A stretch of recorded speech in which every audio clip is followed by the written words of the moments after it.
Hello and welcome to today's presentation. I am Diane Okonski, President of the Icelandic National League of the United States, and I'm very happy you can join us this evening. Before we get started, I just have a couple of logistics items. As attendees to the program, you are on mute, so please use the Q&A button to submit questions. We welcome your questions and will answer as many as possible during the course of the program.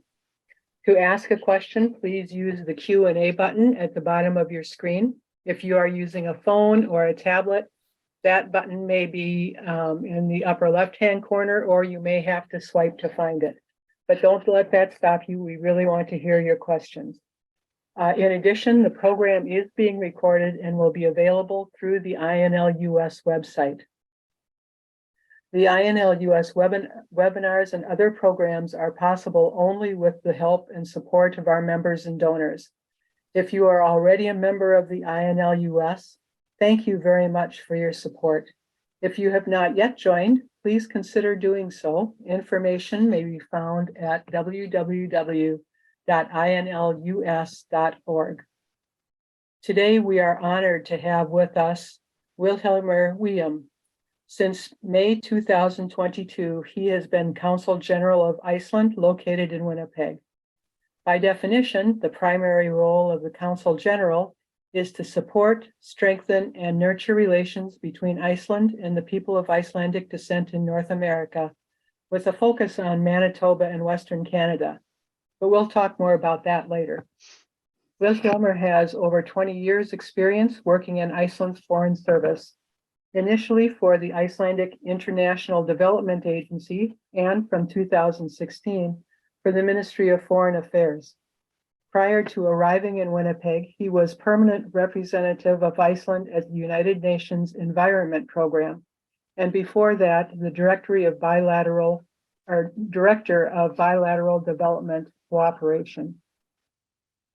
Most of Vilhjalmur's diplomatic career has been in international development cooperation. He was head of mission at Iceland's embassies in Mozambique, Malawi, and Namibia for a total of 16 years. In addition to his diplomatic career, Vilhjalmur was a lecturer at the National University of Ireland, Galway, and assistant professor at Reykjavik University in Iceland. He took part in several consultancies in Africa in the field of fisheries policies and management. Vilhjalmur holds degrees in economics, an MA and a PhD from Simon Fraser University in Canada, and a Bachelor of Science in Economics from the University of Iceland. He is married to Guðlaug Erlendsdóttir, assistant principal at Grindavik Elementary School in Iceland, and a PhD student in education at the University of Iceland. They have 2 daughters and 1 son. Welcome, Vilhjalmur. Thank you so much for taking time to talk with us this evening. I'm very happy to have you here. And I invite you to tell us a bit more about yourself and your career. Well, thank you, Diane. And just would like to thank INLUS for giving me this opportunity of telling a little bit about what I do. I think you did quite a good job of giving my background, but yes, my name is Vilhjalmur Wiium, and as you said, I'm the Consul General of Iceland in Winnipeg. I was born and raised in Iceland. I lived until I was 6, I lived in a place called Ólafsvík, which is on the Snæfellsnes Peninsula in Iceland. By that time, when I was around 6, my father had gotten sick, so we needed to move to Reykjavik to be close to the National Hospital of Iceland. So from 6 years old and until I went to Vancouver for my graduate studies, I lived in Reykjavik. So so I'm like sort of like a cement child, meaning that I grew up on the pavement, not in the green fields of the countryside in Iceland. And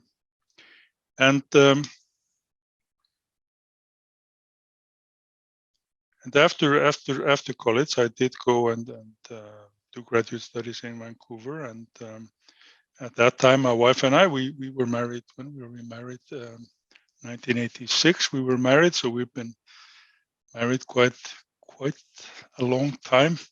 I always had to calculate how many years.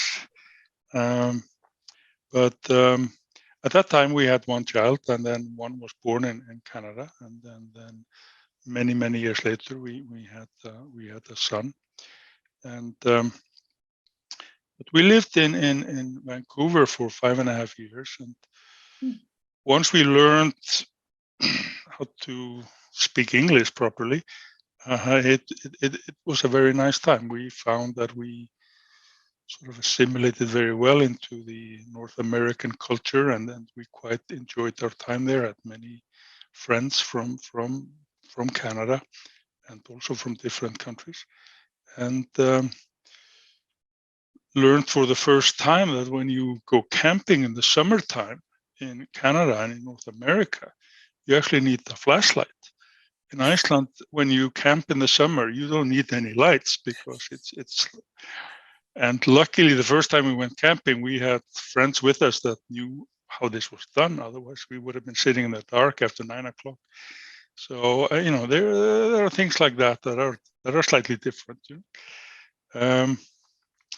But anyway, so we lived there for quite a few years. We moved to Ireland for a couple of years, where I got a job as a lecturer. And then we got this I got this question whether I wanted to move to Africa and to work there as a consultant for 2 years. And we were actually we were a little bit afraid of doing this. We sort of thought, geez, going to Africa, what is that like? But once we had discussed this, we realized if we would not go, we would always regret it. We would always think back and say, what if we had gone? How would that have been? So we decided to go for 2 years, and it ended, like you said, it was like 16 years. And it was really nice. Life is quite different. It gives you a totally new perspective on sort of things that, what is normal, right? In terms of, your surroundings and so on. And we live in a place where a lot of children die very, very young, before they turn 1, before they turn 5. It becomes quite a sort of you get a different perspective of what you can take for granted, I guess. So I think for that, that was good for us, I think. But we even if there were sort of negative things, we quite liked being there. People were really, really nice, and we felt quite welcome there. And it was always on short-term contracts, 2 years at a time, and maybe 4 years. But we always just continued staying on. But after once we got back home, this was like 2018. I sort of felt in a way, okay, now I need to start looking at something different, something else. And so when this opportunity came up to go to Winnipeg and to be working with Icelanders or with people in North America of Icelandic descent, I thought this could be interesting. So I decided to go, even if people told me, it's very cold in the winter time and so on. It's like, how bad can it be? But anyway, so we decided to, again, it was sort of one of these things that, I felt I would regret it in a way if I wouldn't go. So we decided to go. Now I'm here full time. My wife comes and goes a bit. She took a year off her work as the assistant principal in Grindavik, and is working full time on her thesis. Our son is 18, so she worries about him, and he's in Iceland. So she sort of spends a couple of months with me and then a few weeks with him, and sort of we'll have to see who wins in the end regarding that.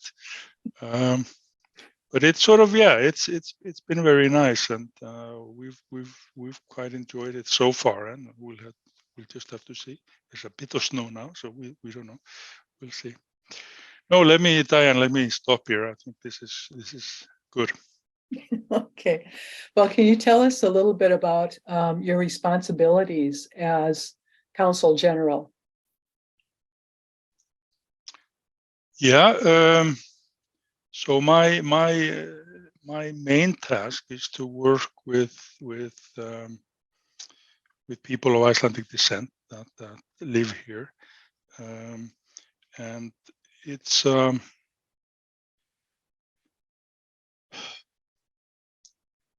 yeah. I'm just thinking if I should. So being sort of a consulate is it's sort of it's an office in the Foreign Service of Iceland. It has I'm given a district that I should be sort of working within, which is Manitoba, Saskatchewan, and Alberta in Canada. But because I think at that time when people were coming here from Iceland 100 years ago, 120, 30 years ago, I think the border was a lot less important than it is today. Mm-hmm. So there's quite a lot of Icelanders down in Northern Dakota and in Minnesota and in other places in the US. So I actually have quite a bit of work that links to that part. And I try to support people if they come to me and say, we're holding an event or we're doing this or doing that. Can you assist us in some way? I try to do what I can in terms of that. Getting people in connection with someone in Iceland. Maybe they want to get some artists over or musicians or whatever, and I'll try to assist them with that. In addition, I do try to look at in terms of business relations between my district and Iceland. Is there something that I can assist with? Are there companies in Iceland that might find something interesting here or the other way around? So I'm sort of trying to look at these things as well. Then, of course, we do get the odd Icelanders that has lost a passport or needs a renewed passport or some assistance, and then we are here also for them. Well, we hear the terms ambassador and consul general and honorary consul within the Icelandic community, but I think some of us, like me, can be a little confused as to what each role does. So could you take a few minutes and just tell us what the differences are and where each one fits in with the Foreign Service? Okay. Yeah. So I think the first distinction that we have to make is that we do have something called a diplomatic mission. And then we have something called a consular post. So these are sort of, we think of this in terms of physical entities. So the diplomatic mission is sort of working on government-to-government relations. So, and the ambassador, being the head of the diplomatic mission, he is actually representing the head of state of Iceland in our case. So if someone in the Canadian government wants to give a message to the Icelandic head of state, then he or she will go through the embassy. And the embassy will, so we're talking about government-to-government relations, and also if people are negotiating something, let's say they want to do a sort of a free trade agreement or something along those lines, this would be discussed at the level of the ambassador and whoever back home that might be working on this. A consular post is not looking at government-to-government relations. It's not looking at international negotiations at the bilateral level. A consular post tends to have a territory within the country that the consular post is located. And as I said before, for me, I have Manitoba, Saskatchewan, and Alberta. In the US, we have an embassy in Washington, D.C. There is also a consulate general in New York, and that consulate is working primarily on trade issues and cultural exchange. And I believe, I might be wrong about this, I believe they are working in 3 states, Connecticut, Rhode Island, and New York. Might be missing one. So the consular post is restricted in that sense in terms of territory. And often the consular post also has a specific sort of main topic to work on. In many cases, especially with larger countries, the demands on visas and passports and such is very high. So often an embassy will have a sort of a consulate, maybe only next door, but that consulate deals with those sort of consular services, as we sometimes call them. So the ambassador is the highest Icelandic official in the whatever country it is. The consul general is below. It's because he does not have this government-to-government relation. But when it comes down, this is where confusion starts. Now you have someone like me, which is a consul general, and then you might have someone that is an honorary consul. So what's the difference between those two? And with the consular staff, you have 2 types of people. You have career diplomats like myself. We do this for a living. This is what we get paid for doing. And every so often, we will be sent somewhere else, right? So we come for a certain period of time, and then we leave and go do another job, and someone else comes in our place. An honorary consul, however, is someone that is doing this work voluntarily, often in conjunction with a job, with a paying job. So it might be that in some small cities or in places that are far away from the embassies, you may feel that Iceland needs representation. We need someone that can help Icelanders that get in trouble. We need someone that can, if there are elections back home, we need someone that we can send the ballots papers to, and they can make sure that the elections or the voting is done properly, and so on. And the people that do this kind of job, they tend to have some kind of connection back to Iceland. They might be Icelandic citizens or someone that were born in Iceland but moved away. They might have a business that does a lot of business with Iceland. So there's usually some kind of connection.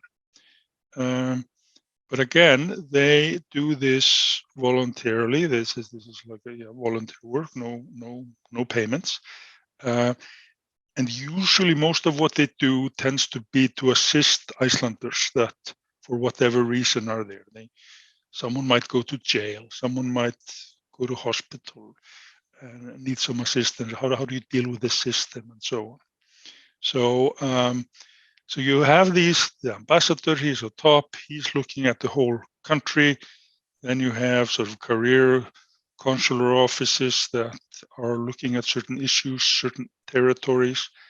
And then you have the honorary consuls, which tend to have a very small district, usually just the city that they live in, but they're quite useful. I think Iceland has about 25 or 6 foreign offices. This could be embassies, consulates, permanent representation at some UN agency. But we have well over 200 honorary consuls. So they are quite important for us. And they do they do very valuable work. Thank you very much for that. That makes a lot of sense, and that it's much clearer to me now. Thank you. As you just said, that the consul generals are assigned a territory, but you yourself have called yourself the consul general to North America, not just Western Iceland or Western Canada.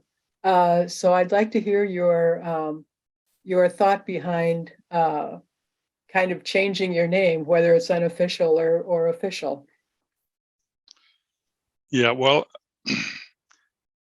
I don't think I've ever said that. You know, I don't think I've ever said that I'm the consul general for North America.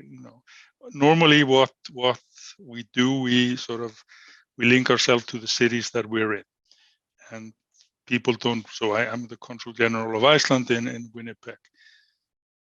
It's quite rare that people ask me, so what is your district? I hardly remember getting a question like that.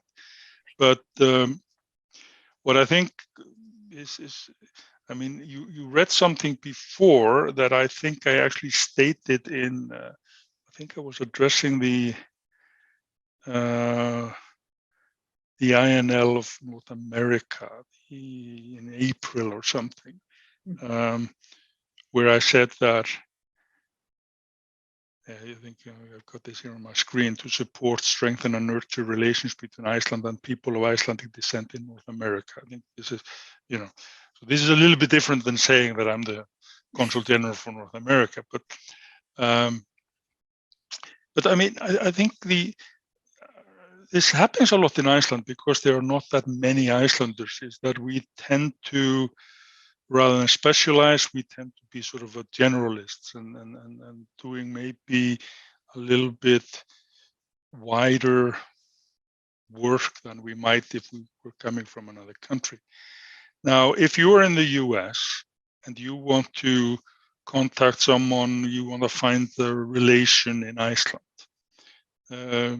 you could contact the embassy in Washington, D.C. and ask them. But there you have a handful of people working, and none of them are really looking into this issue at all. I mean, they're dealing with politics and they're dealing with business relations and these kind of things. So you wouldn't find anyone there that would sort of know immediately what to do with you, or with your request.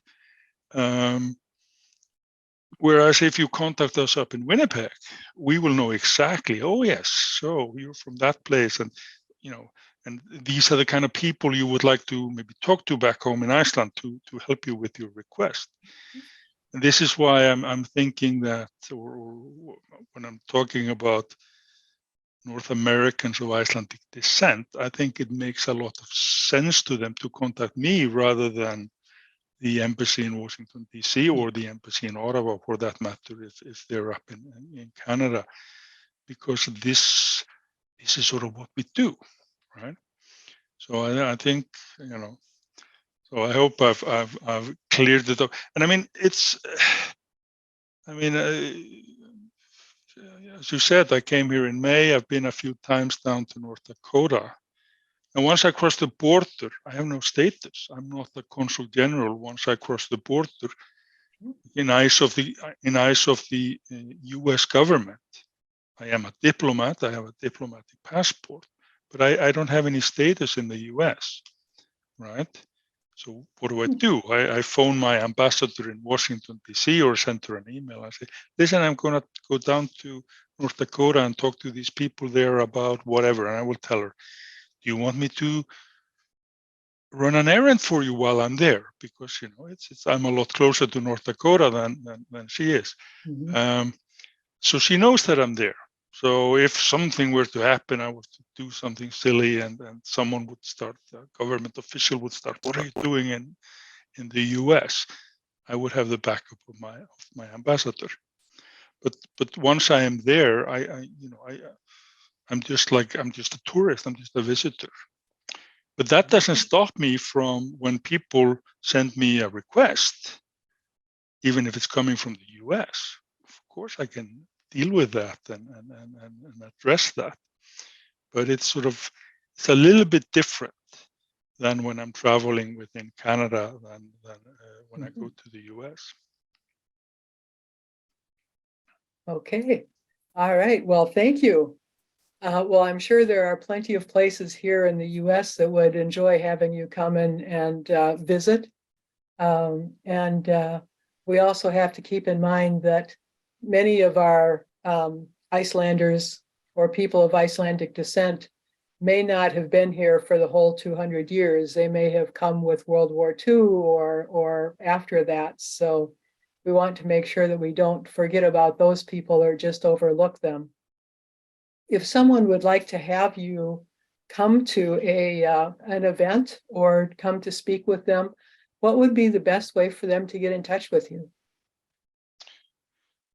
Well, I suppose today email is the easiest way. My email is quite simple. It's simply my first name dot last name at utn.is. And I'm sure now everyone has written that down. But no, I'm sure you will provide them with that. Actually, what I found very interesting, I mean, I am on Facebook like almost every Icelander. Once it sort of got out that I had gotten this posting here in Winnipeg, I started getting friend requests from people I had no idea who were, right?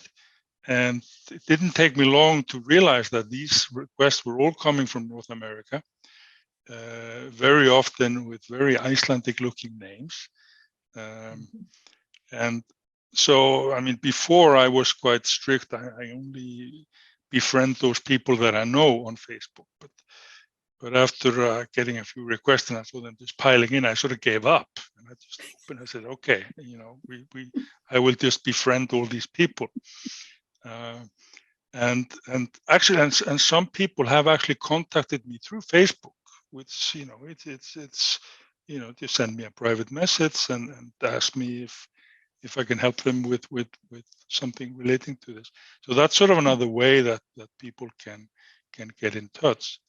But I would think that email would be sort of the simplest way. And then, I would be quite happy to hear from people because I have sort of decent records, I think, of Icelandic clubs and Icelandic groups up in Canada. But south of the border, the records I have are much more lacking, I think. So it would be very nice to hear from people. Whether I can come, we'll just have to see.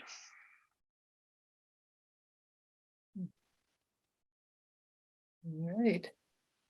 Marvelous. I just got rid of my screen somehow and I lost everything. So I had had to find out what I was doing wrong here. And how would you like to interact with the clubs? To come and tour or to attend an event? Is there anything that you would prefer? No, I mean, I think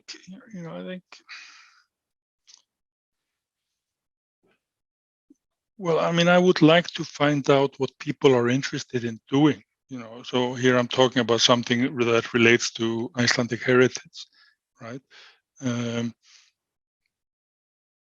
it's been my experience sort of through my work that if you're working with people in an area that where you yourself are not sort of familiar with or sort of a part of, to tell people what to do, it tends not to end in something that lasts.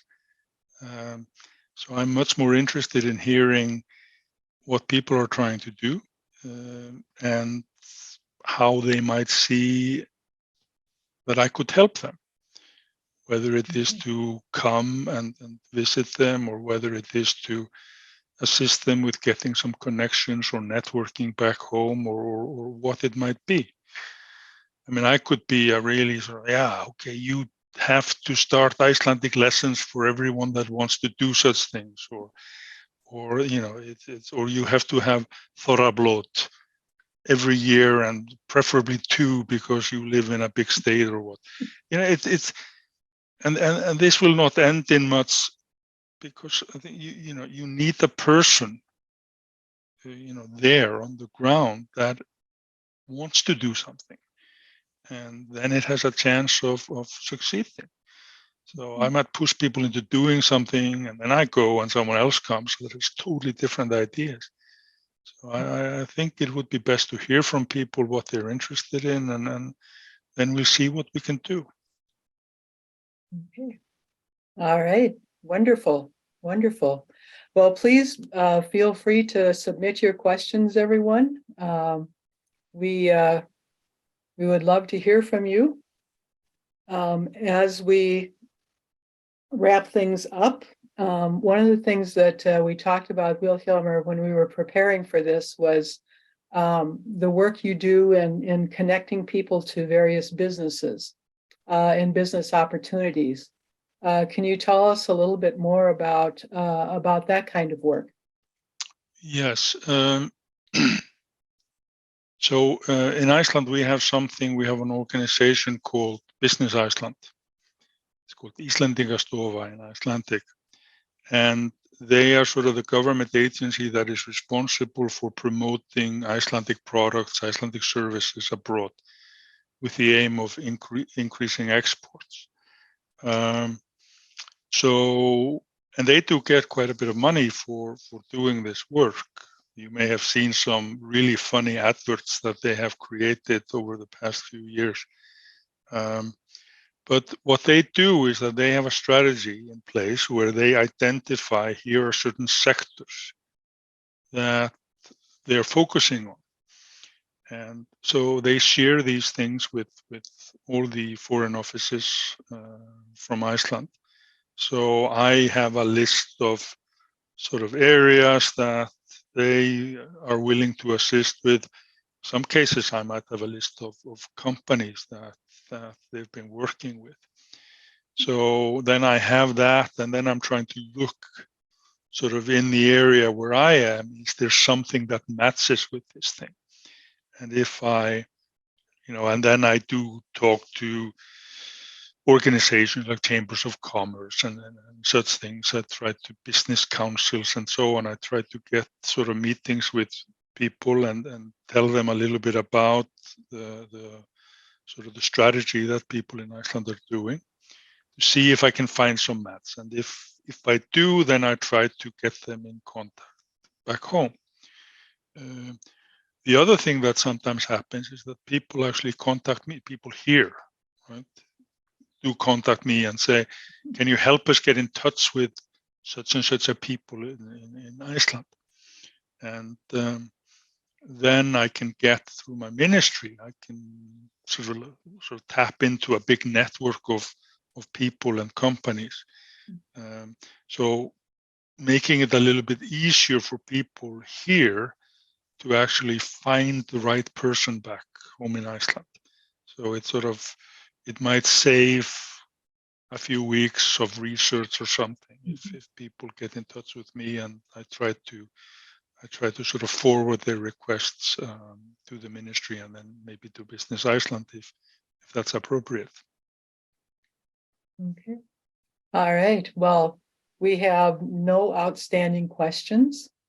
So Vilhjalmur, thank you so much for spending time with us this evening. That's a big job on your shoulders.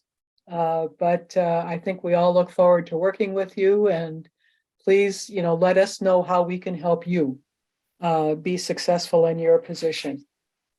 But before we go tonight, I want to give you a preview of what's on tap from the INLUS.